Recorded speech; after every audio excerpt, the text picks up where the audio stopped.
우리가 흔히 먹는 탄수화물이 모두 같은 것은 아닙니다. 종류에 따라서 우리 목의 세포, 특히 암 발생 위험에 어떻게 다른 영향을 미치는지 그 근본적인 원리를 살펴보겠습니다. 이번 시간에는 총 6가지 주제를 다룰 겁니다. 탄수화물의 두 얼굴부터 시작해서 정제 탄수화물의 함정, 그리고 당이 어떻게 암의 연료가 되는지 그 악순환의 고리까지 살펴볼 거고요. 마지막으로는 비정제 탄수화물의 중요성과 실질적인 식단 지침까지 알아보겠습니다. 우선 모든 탄수화물이 우리 몸에서 똑같이 처리되는 건 아닙니다. 분자 구조가 어떻게 생겼는지에 따라서 흡수되는 속도가 전부 다르거든요. 그리고 바로 이 차이가 우리 건강에 직접적인 영향을 미칩니다. 자, 표를 보시면 탄수화물은 크게 4가지로 분류됩니다. 아주 빠르게 흡수되는 사탕 같은 단순당이 있고요. 소화가 느린 올리고당도 있습니다. 그리고 우리가 주로 밥이나 빵으로 섭취하는 복합당이 있죠. 이건 수천 개의 포도당이 사슬처럼 길게 연결된 형태라 흡수가 느린 게 특징입니다. 그런데 진짜 문제는 바로 이 마지막, 정제된 복합당입니다.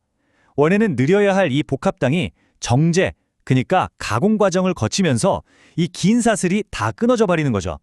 그 결과 우리 몸에 들어오면 마치 단순당처럼 아주 빠르게 작용해서 혈당을 급격하게 올려버립니다.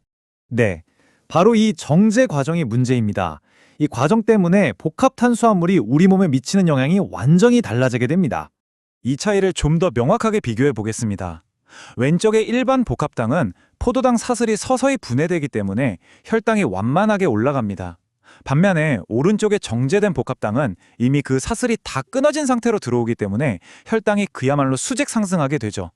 바로 이런 급격한 혈당 변화, 즉 혈당 스파이크가 당뇨병을 포함한 여러 대사질환의 주된 원인이 되는 겁니다.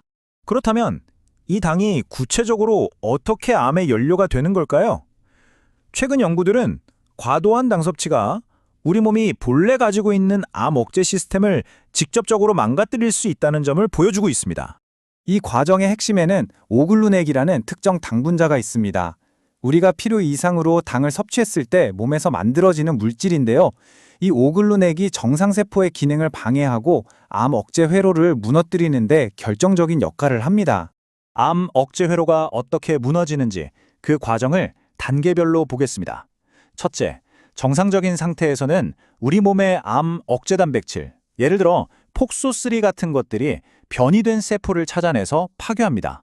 둘째, 그런데 우리가 당을 너무 많이 먹게 되면 몸에서 오글루넥 분자가 대량으로 만들어집니다. 셋째, 이 오글루넥이 암 억제 단백질인 폭소3에 달라붙어서 그 기능을 마비시켜버립니다.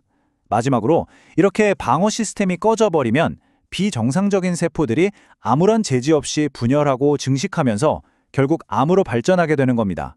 여기서 끝이 아닙니다. 암세포는 단순히 당을 에너지원으로 쓰는데 그치지 않고 스스로 계속 성장할 수 있는 악순환 구조를 만들어냅니다. 암 조직은 분열 속도가 매우 빠르기 때문에 당을 주된 에너지원으로 사용합니다. 그런데 이 과정에서 더 많은 오글루넥이 만들어지고 이 오글루넥은 다시 우리 몸의 암 억제 시스템을 더 강력하게 무력화시킵니다. 말 그대로 악순환인 거죠. 특히 이런 치명적인 순환 구조는 췌장암 세포에서 명확하게 관찰된 바 있습니다. 자, 지금까지 문제점을 살펴봤으니 이제 해결책에 대해 이야기해 보겠습니다. 어떤 종류의 탄수화물을 선택하느냐가 암을 예방하는 중요한 전략이 될 수 있습니다. 식이섬유가 풍부한 비정제 복합당은 여러 가지 긍정적인 효과가 있습니다.